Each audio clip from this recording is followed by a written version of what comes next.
The man jolted in shock, his mind unable to keep up with what he had just heard. As the couple protested that the claim made no sense, the visitor didn't budge, he only pressed harder. The man and the woman insisted that if they were supposed to understand, then someone needed to explain it clearly. Then it hit them all at once. Adultery had somehow become a civic duty, and both of them went dead still. In a later memory, Fumiya nervously tried to ask Chinami for permission to take the next step, already red with embarrassment. Chinami shyly answered that if he was really going to do it, then he should do it right there, and that only made the tension worse. The scene then revealed that the woman in question was his wife. Her name was Chinami Sasaki, a 30-year-old woman quietly eating at home.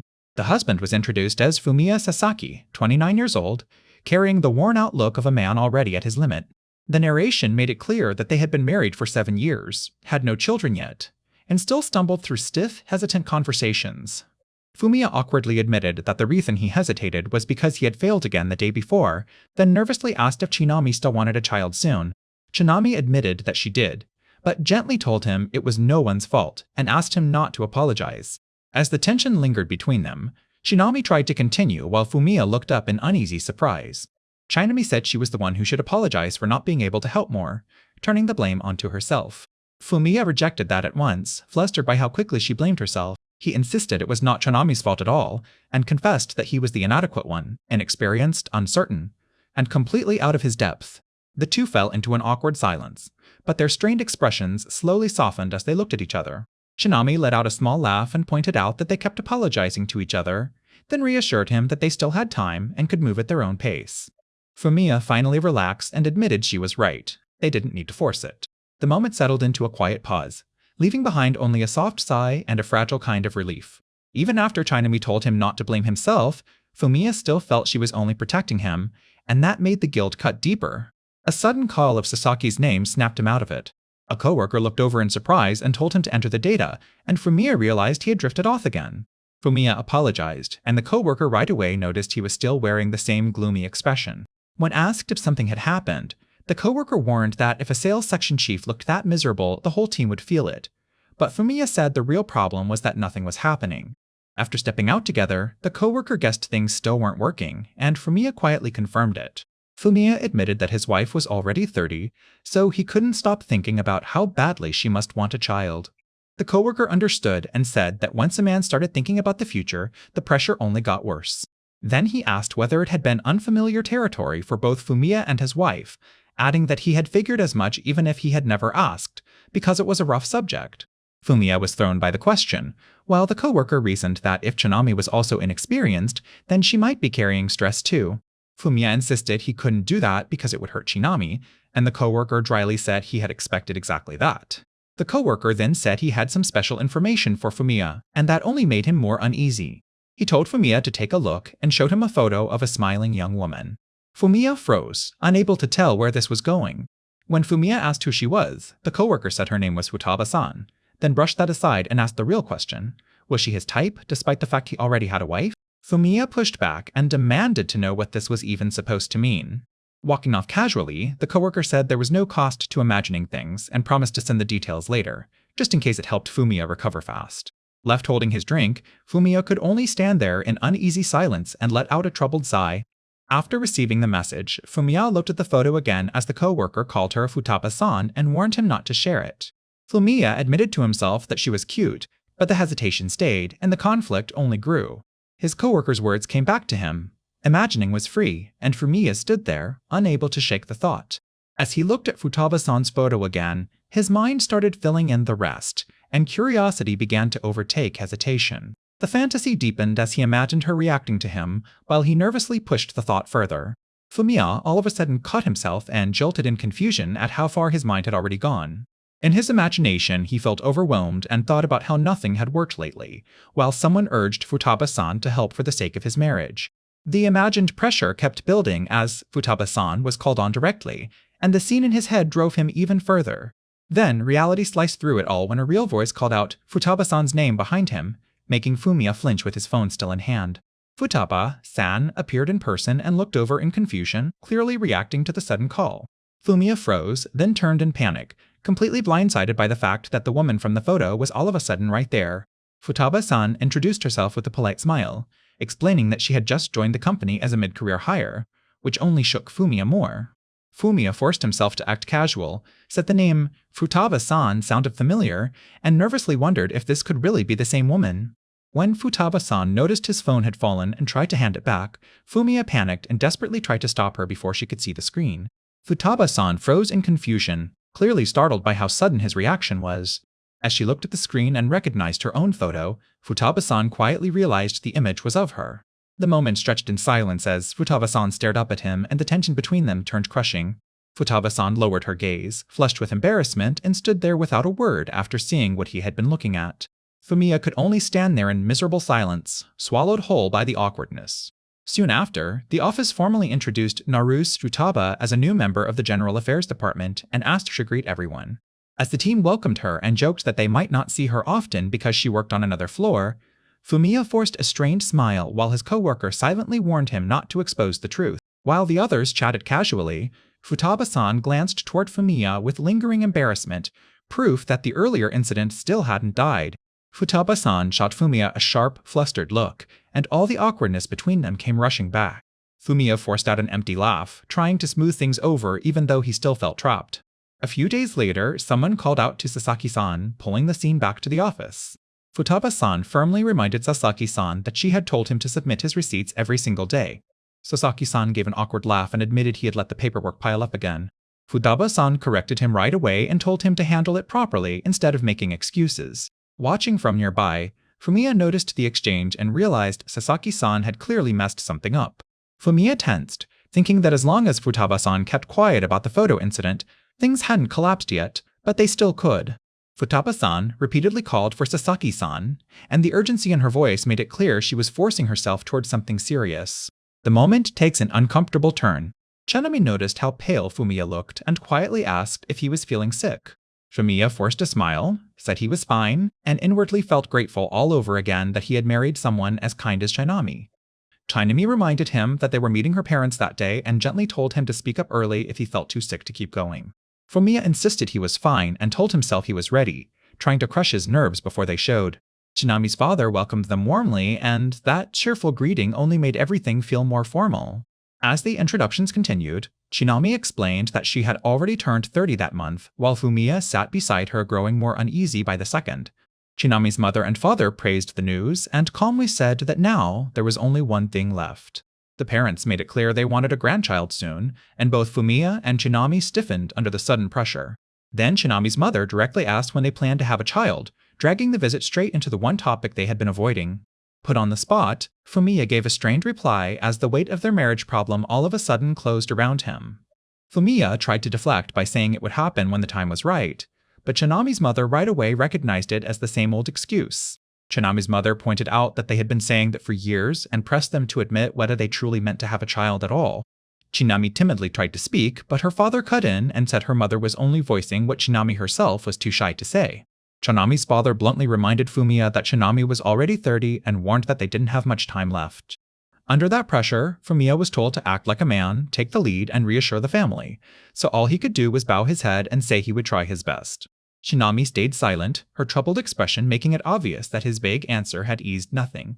Afterward, the two walked home in heavy silence, and one weary sigh showed just how badly the visit had shaken them. Chanami finally apologized for letting things become awkward again, while Fumiya hesitated beside her, unable to answer right away. Fumiya admitted it was his fault because he hadn't been able to say anything clearly when it mattered most. Chanami then quietly suggested that if things still didn't work out, they might need to consider artificial insemination, and the weight between them deepened. Chanami hesitantly asked if they should stop, while Fumiya looked away and froze under the full weight of her question. Chanami admitted that for the past few years they had only worried about the issue and had stopped truly facing each other. Fumiya could only say Chanami's name, shaken by how directly she had touched the core of their marriage. Chanami gently told him it was all right, and explained that it would hurt too much to simply say they didn't want a child. Chanami said that as long as she could stay with Fumiya, that alone was enough for her. As she reached for his hand, Chanami began to explain that this was exactly why she had made that painful suggestion. Smiling through the screen, Chanami said that from now on, they should cherish the time they still had together. Fumiya forced out an emotional agreement and said that if he could, he wanted to always stay by her side. But his very next step betrayed him, because deep down, he realized the promise couldn't come true.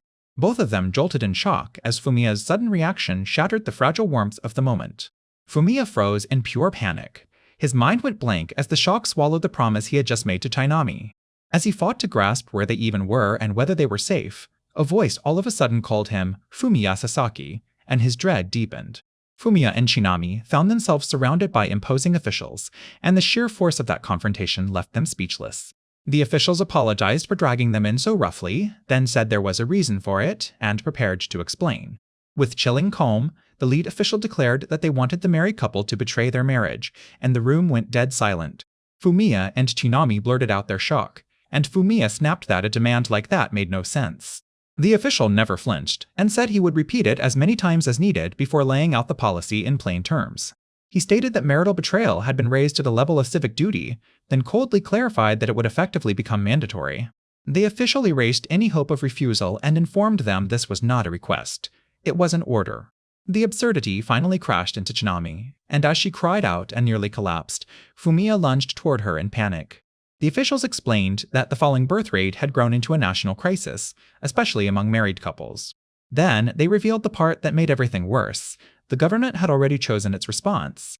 The official stated that couples married more than 6 years without pregnancy would face state intervention, and Fumiya and Shinami had been selected as test cases for an artificial fertility procedure.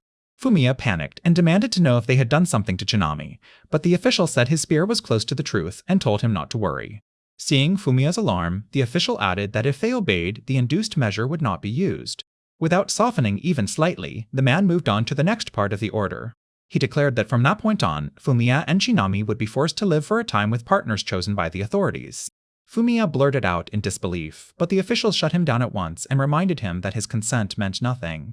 The explanation kept coming as the officials claimed they did not want this either, but after 50 years of failed policies and too little cooperation, harsher measures were now necessary.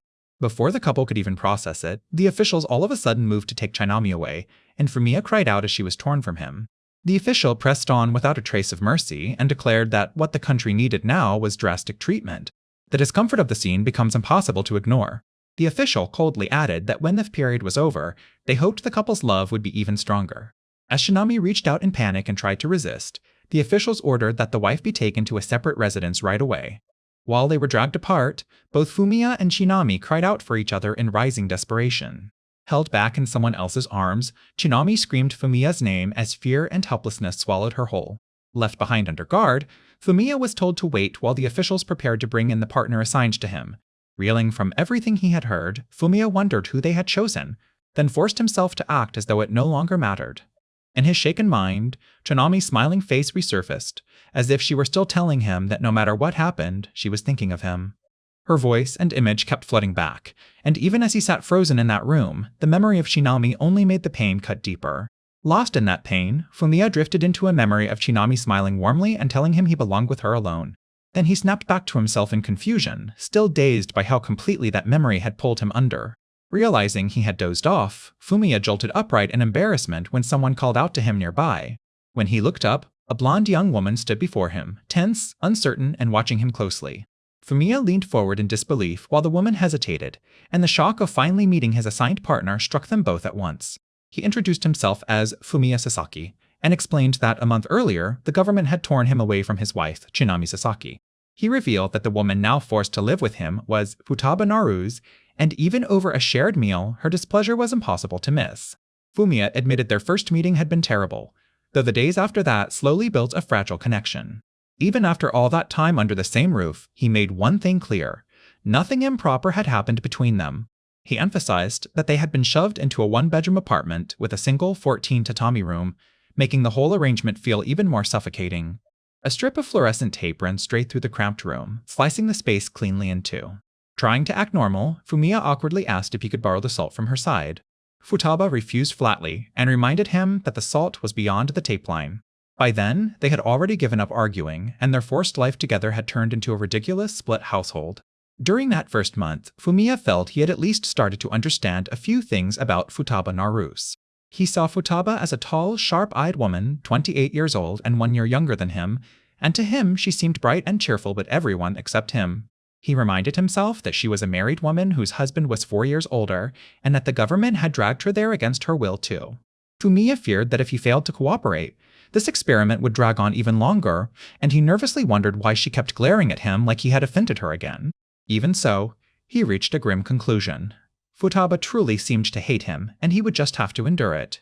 As that month passed, the strain of living under those conditions kept pressing harder and harder on him. With the pressure never letting up, and the scene shifts into uncomfortable territory, he bitterly wondered if it all came back to whatever he had done when they first met. Then Futaba all of a sudden apologized, hesitated, and nervously addressed Fumiya by name. Caught completely off guard, Fumiya listened as Futaba timidly asked whether he ever got angry with her. Fumiya did not understand the question, and Futaba struggled to explain that the whole situation had been unfair from the very beginning. Looking ashamed, Futaba admitted that even if he had spoken harshly about her at first, she was the one who had put the tape down the middle of the room. She went on to confess that she had claimed the bedroom for herself and forced Fumiya to sleep on the couch. She added that even though he made breakfast for her every morning, she had never thanked him once. Futaba admitted that she usually ignored him, even at the office, and said plainly that she had treated him terribly. Hearing that, Fumiya quietly revealed that he had only been trying to do whatever it took to see Chanami again as soon as possible. Futaba flushed faintly and said she understood now, realizing just how deeply Fumiya loved Chanami. She quietly remarked that he truly loved his wife, and that blunt truth caught Fumiya off guard. Startled by her own words, Futaba flinched and awkwardly tried to brush it off. Fumiya then burst out that he loved Chanami very much, leaving no room for misunderstanding. Hearing that, Futaba admitted she felt jealous, and when Fumiya asked what she meant, she said she had once felt that same way long ago. But the moment Fumiya tried to ask more, Futaba cut herself off, dismissed it as nothing, and ended the conversation there. As she headed out, she unexpectedly thanked Fumiya for the food and told him she was leaving for work. At the door, Futaba added that she would leave first as usual, asked him to wait about 30 minutes before heading out, and mentioned there was a welcome party that day so she might be home late. After a brief silence, Futaba quietly said she should get going. The interaction takes a turn neither of them expected. Alone in the room, Fumiya kept thinking about how strangely Futaba had acted before leaving. The emotional pressure reaches a breaking point. Fumiya began to wonder if, little by little, they were finally starting to move forward. Looking at his phone and a photo of Chanami, he quietly wished he could see her again soon. Elsewhere, Chanami lay awake with her phone and thought of Fumiya. Worried and alone, Chanami could only wonder whether Fumiya was doing all right. Later, as Fumiya was leaving, a woman at the door hurriedly apologized because she had thought it was his day off, and Fumiya told her not to worry. He paused at the doorway as Chanami stood facing him, making the moment feel all of a sudden tense and unreal. Chanami shyly told him to have a good day, clearly struggling to force the words out. Flushed with emotion, Chanami softly asked him to come back soon. When Fumiya returned home, he called out by instinct the moment he stepped into the apartment. He right away noticed the room was dark, and felt at once that something was wrong. Then he remembered that Futaba had mentioned a welcome party, so she was probably still out. Relaxing for only a second, he nearly lost his footing and caught himself just in time. The empty room hit him harder than he expected, and he realized it had been a while since he had come back to a place with no one there. In the heavy silence, Fumiya admitted to himself that the apartment all of a sudden felt lonely. He gave an awkward laugh at his own reaction, blamed it on fatigue, and decided he would have a drink that night. Later, cans and dishes lay scattered around him as he drank alone in the quiet room. Feeling the alcohol and the strange mood settling in, he let out a weary sigh as the loneliness refused to leave. After dozing off without noticing, Fumiya wondered if Futaba had come back yet, checked the time, and jolted awake in shock. Seeing that it was already past 1:30, Fumiya instantly feared Futaba still had not returned. His mind started racing as he remembered how strangely Futaba had acted, and he feared he might have missed a real sign. Even knowing he was crossing a line, Fumiya grabbed the key and rushed out, deciding he had to find her. Breathless and tense, he pushed into the night as his dread kept growing. He called out for Futaba again and again, and when no answer came, panic rose fast. Then he found Futaba alone on a park bench, slumped over and clearly in bad shape. Shocked by the sight, Fumiya rushed to her side and anxiously checked if she was all right. As she weakly told him she could not stand properly and asked if he could support her, he helped her up through his confusion. Leaning heavily against him, Futaba looked up at Fumiya and recognized him through the haze. Tearful and flushed, Futaba said his kindness meant a lot to her, and stirred emotions she had not faced in a long time. As Futaba leaned on him, Fumiya all of a sudden realized she was talking about Takahiro, the husband she had mentioned before.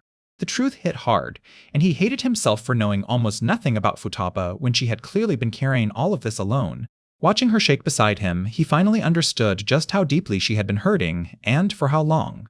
Even if he could not promise everything would be fine, Fumiya still chose to reassure her, because right now, that was all he could give. Supporting her gently, he made one quiet decision. Tonight, staying by her side mattered more than anything. Fumiya told Futaba they should go home together, and the situation reaches a point neither of them expected. As they moved through the night, Futaba drifted in and out of thought, feeling as if she had lived through this moment once before. Then she jolted awake, sitting straight up as panic flashed across her face, and she tried to figure out where she was. Her eyes swept the room in confusion before she realized she was inside a house, and slowly recognized it as her own. With her head throbbing, Futaba explained that she had gotten nervous the day before, drank far too much on the way home, and lost herself in the haze.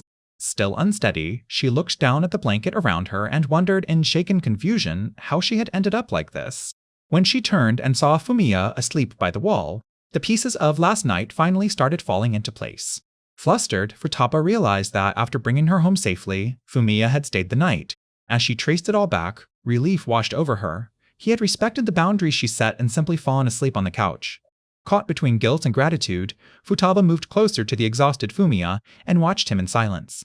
The longer she looked at him, the more her tension melted into a faint emotional smile. Half awake, Fumiya stirred, and that tiny movement changed the air between them. In that instant, Futaba understood he had stayed there until morning, for one reason alone, to protect her. Fumiya jolted upright in alarm, remembered the tape at once, and panicked when he realized it was gone, just as Futaba called out to him in confusion. Already dressed and standing in the doorway, Futaba greeted him with a bright good morning, and something between them had clearly changed. Still thrown by her sudden seriousness, and the situation becomes awkward. Futaba bowed deeply, then apologized for the awful way she had treated him all this time. Fighting back tears, she admitted it was not just about yesterday. Over the past month, she had been watching Fumiya and slowly realized that the earlier incident was likely a misunderstanding, and that he was a man who truly loved his wife. Fumiya could only listen in stunned silence as Futaba confessed that the more she saw how deeply he and his wife cared for each other, the more painful her own family situation became. She awkwardly admitted she had probably taken that frustration out on him, then apologized again, unable to hide her shame. Caught off guard by her honesty, Fumiya quickly told Futaba she did not need to keep apologizing. Even so, he admitted he really had acted disrespectfully, saying that during the past month he had been so desperate to settle everything quickly that he never truly stopped to think about Futaba's feelings. That answer shook Futaba, because now Fumiya was insisting that he was the one who owed her an apology. She stepped closer and called his name, and all of a sudden the space between them turned uncomfortably tense. Gathering her courage, Futaba said the truth was that she had been thinking this moment might become an opportunity all along. She revealed what she meant. She wanted to improve herself before returning to her husband, and she asked Fumiya to help her become someone her husband would see as truly amazing. Caught off guard but moved by the request, Fumiya agreed at once and promised to help, but he could. Just like that, the tension shifted into cooperation as they shook on it and agreed to become a team from that moment on. Futaba admitted it still was not much of an apology, but said she had already made breakfast and urged Fumiya to wash up fast because she wanted to wait and eat with him. As Fumiya tried to process her sudden warmth, he questioned whether the task they had been given was really an experiment at all, and the other man quietly agreed. The other man reasoned that the assignment did not resemble any real effort to restore married couples and suggested the official explanation was likely just a cover to keep them obedient.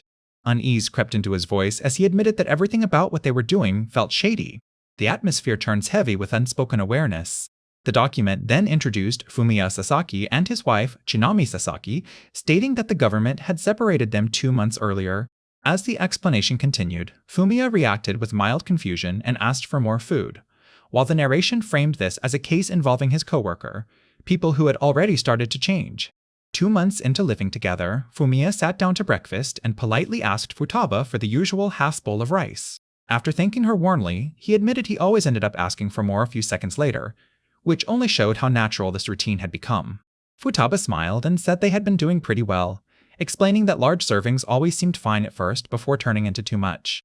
Their conversation slipped into easy banter as Fumiya said an automatic rice serving machine would be nice. Futaba mentioned one that could dispense tiny portions, and he admitted it sounded perfect even if the price was ridiculous. Then Futaba casually said that once they were out of this mess, they should work hard, earn plenty of money, and buy it. Fumiya started to brush the idea off as impossible on his salary, then all of a sudden noticed something and froze. Catching the shift in his face, Futaba asked if he had noticed that today's miso soup was different. Fumiya quickly realized she had changed the dashi stock, and he praised the aroma as incredible. Futaba asked if he really meant that, and Fumiya said he had liked the old version too, but this one was gentler, and maybe even better. Scratching his head, he added that anything Futaba cooked was always delicious, then awkwardly tried to downplay it by saying that probably was not much of a compliment. When Futaba asked about dinner, Fumiya said he had already eaten out and told her she could save it for tomorrow, leaving her momentarily speechless. Futaba smiled and told him he always seemed happy no matter what he ate, and lately she had clearly been laughing much more. That brighter side of her caught Fumiya completely off guard, and he could only stare. Trying to steady himself, Fumiya said that if she cooked like this, her husband would definitely be happy too, even as he wondered why that thought unsettled him. Futaba said that now she had this chance, she wanted to improve her cooking and make her husband appreciate her all over again when she returned home. After a brief pause, she added that there was something else too, and Fumiya right away tensed. With open gratitude, Futaba said she had wanted to make something Fumiya would like as thanks for always staying by her side. Fumiya quietly asked if he was really allowed to hear that, then accepted it with sincere warmth. At 19,021, Fumiya let out a small laugh, clearly more touched than he expected. Walking home with that feeling still lingering, he admitted to himself that he had never expected Futaba to say something like that. As he kept walking, Fumiya began to wonder if her gratitude meant she trusted him far more than he had realized. He quickly pulled himself back, reminding himself that Futaba was kind, but she was still someone else's wife, and Shinami was still waiting for him too. Trying to restore some distance, Fumiya told himself he should at least let Futaba know he was on his way back. But before he could settle his thoughts, two intimidating men stepped in front of him and cut off his path. One of them politely asked for a moment of his time, and the warmth of the night vanished at once. Elsewhere, Futaba tasted her cooking and quietly felt that it had actually turned out well. Thinking about Fumiya's simple tastes, she started imagining what to make next, and figured he would probably be happy with something as casual as a hamburger. With a soft, conflicted smile, Futaba realized Fumiya was nothing like the man she had been comparing him to. Then, a sudden noise cracked through the kitchen and tore her out of that private thought. As she turned in alarm, someone called out and asked if she thought it might be Fumiya Sasaki, leaving her tense before she even faced them.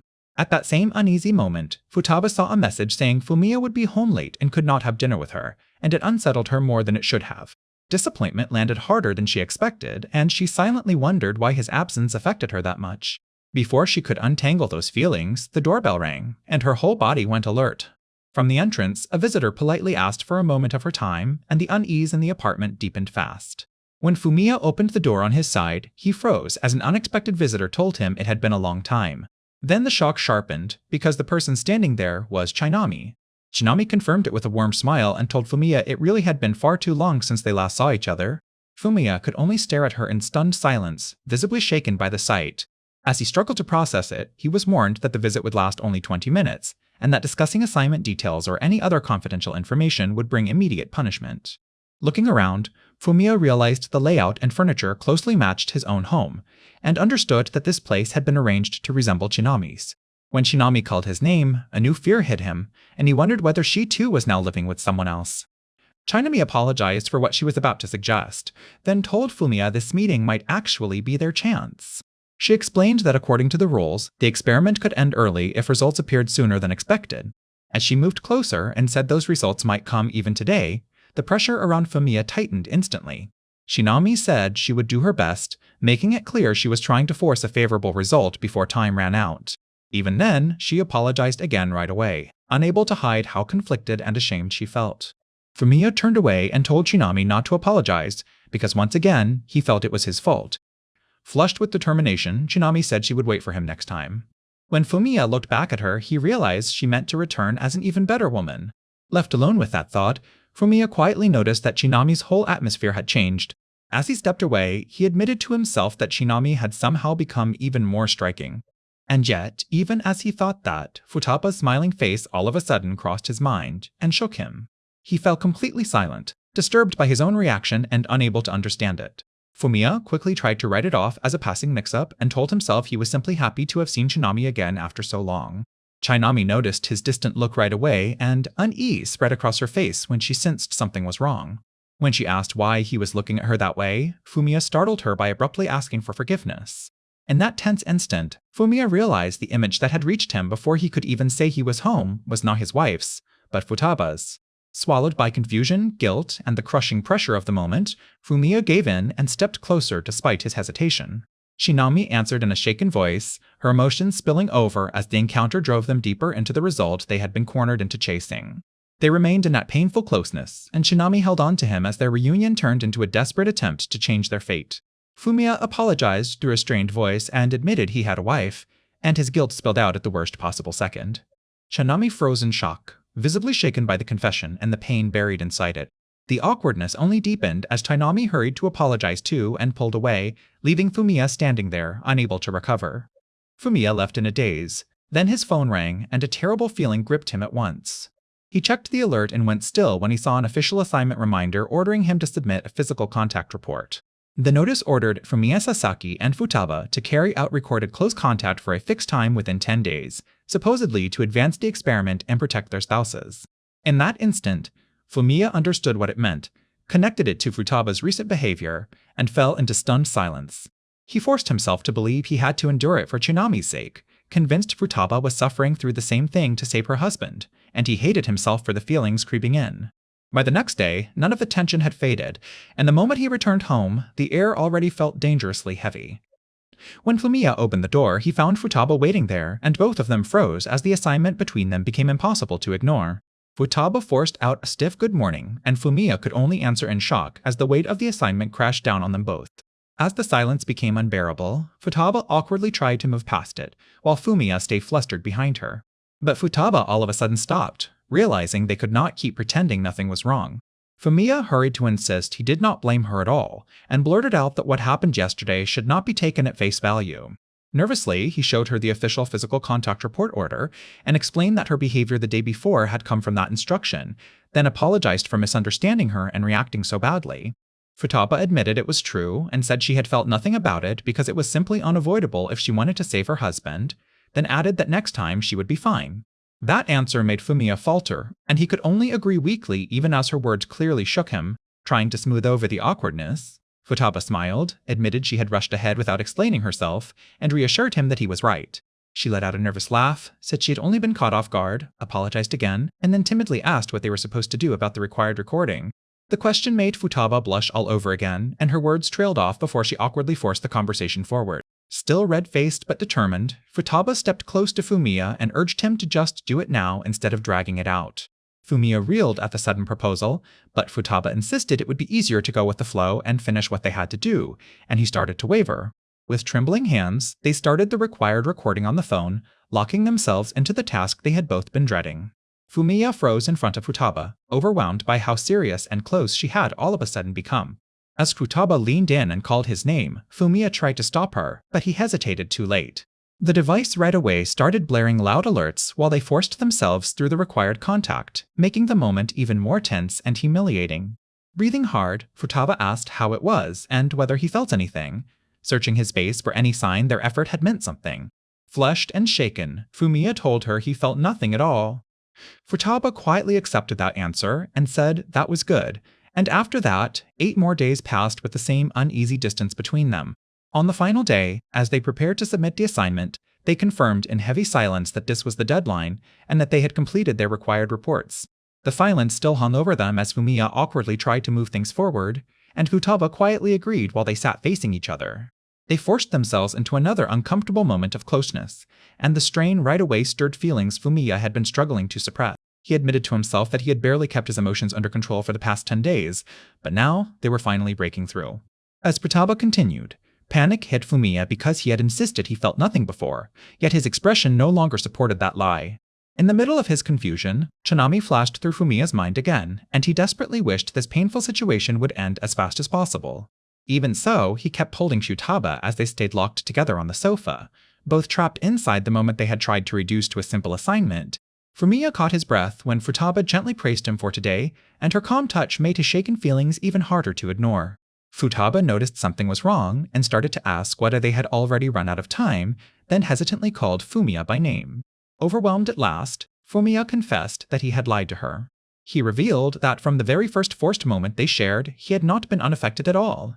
Futaba quickly told Fumiya that his feelings were not just for the report, and her blunt answer struck him right away. Then she confessed that before Fumiya came home that day, something else had already shaken her deeply. The moment becomes too heavy for either of them to ignore. She admitted that after finally seeing him again, she had still turned to Fumiya and let the moment continue. Futaba revealed that she had not remained unaffected either, and Fumiya froze at her answer. Blushing but steady, she said she had been thinking about Fumiya's face the whole time. Unable to hold back any longer, Futaba pulled close again, and his shock collapsed into breathless silence. In the middle of that closeness, she admitted she did not mind going through this with Fumiya, confirming the feeling he had been desperate to understand. Futaba then said she was sure now, and openly accepted that she truly cared about this connection. At last, she made it clear that she wanted this with Fumiya and did not want to deny it anymore. The observers noted that Fumiya and Futaba had finally begun, and remarked that this pair had taken unusually long to reach this point. One observer worried that Fumiya still did not seem fully committed and asked what would happen if they failed to meet the objective. Another calmly assured them there was nothing to worry about. He insisted they proceed with the next measure at once because they could not let the situation drag on any longer. The order was accepted without hesitation. Then a sudden change caught Fumiya completely off guard and he froze in visible shock. As Futaba moved in close over him, Fumiya could only stare up at her and call her name in confusion. Flushed and unsteady, Futaba looked down at Fumiya with trembling resolve and quietly called his name back. The pressure of the moment overwhelmed Fumiya, and he blurted out an apology just as Futaba cried out in surprise. Futaba pulled back at once, startled and confused by his sudden reaction, and the tension between them collapsed into awkward silence. Fumiya apologized awkwardly and said he would sleep in the hallway for the night, retreating instead of facing her. Futaba watched him with stunned frustration and thought this could not go on much longer. Elsewhere, the observers noted that the two had grown very close but still had not crossed the line they wanted. One observer coldly declared that failure was still failure, and insisted they continue with the plan as decided. Another person asked in surprise whether they truly intended to carry it out for real. The answer came back without hesitation, as the order was acknowledged and they were told to proceed. The next night, Futaba lay awake with a troubled expression, still shaken by what had happened. As more time passed and Fumiya still had not appeared, she realized she had not seen Sasaki all day. Futaba remembered he had already left for work before she woke up, and bitterly feared that he hated her now. Blaming herself completely, Futaba quietly apologized to Sasaki in her heart, until a sudden sound broke the silence and made her look up. Futaba checked her phone and saw a message from Sasaki saying he had done a good job today, and the words made her call his name in alarm. As she kept reading, Sasaki apologized for his cold behavior, said Futaba's interest in him had deeply affected him, but insisted she had a husband and that he believed she might only be acting on a temporary impulse, so he chose to keep his distance even if that made things harder. Futaba quietly took in his words and realized that was the reason for his sudden distance. Just then, the doorbell rang, and Futaba was startled because no mail should have been delivered to that house. She froze in confusion, unsettled by the timing of the unexpected delivery. When she opened it, she found a DVD inside and stared at it in disbelief. Elsewhere, Fumiya worried that even though he had sent the message, he still had no idea whether Futaba would accept what he meant. He admitted to himself that this distance was unavoidable, because if he went any further, he might fully accept that he had started to see Futaba as someone precious to him. As he stood there trying to steady himself, he all of a sudden heard strained noises coming from inside. Fumiya went pale when he realized the sounds were coming from Futaba, and panic hit the moment he understood she was not alone. Then Fumiya heard Futaba call out Takahiro's name, and the shock sent his fear spiking even higher. He froze in the doorway, shaken by what he thought he was about to witness. Even as he realized it might truly be Takahiro, a painful tightness gripped Fumiya's chest, and he rushed inside while calling for Futaba. He found Futaba kneeling alone in front of the television, trembling and struggling to breathe as a disturbing video played before her. The sight stunned Fumiya so badly he could barely process what he was seeing. Futaba noticed him behind her and weakly called Sasaki's name, sounding shaken and overwhelmed. Realizing this ring was tormenting her, Fumiya right away pulled Futaba into his arms to shield her from the cruel footage. He grabbed the remote and shut the television off at once, cutting off the scene that had been hurting her. As Futaba trembled in tears and tried to speak, Fumiya gently told her she did not need to explain anything. Wanting only to calm her and protect her, Fumiya held Futaba close. Still clinging to each other on the futon after that protective embrace, and the interaction becomes difficult to navigate. Through tears, Futaba admitted that she wanted to forget everything, revealing just how overwhelmed and broken she felt. Fumiya froze in shock and breathless confusion, clearly shaken by how far things had all of a sudden gone. He realized with painful disbelief that things had ended up this way despite all his hesitation. The moment becomes overwhelming and emotionally difficult. Before either of them could process it, a voice from outside called out to Sasaki and Futaba, asked if they were safe, and announced that their respective spouses had already been secured. The next warning hit even harder. In 120 seconds, forced entry would begin, and Fumiya instantly remembered the terror of that day. Futaba urgently begged them to wait and tried to explain, but panic had already swallowed the room.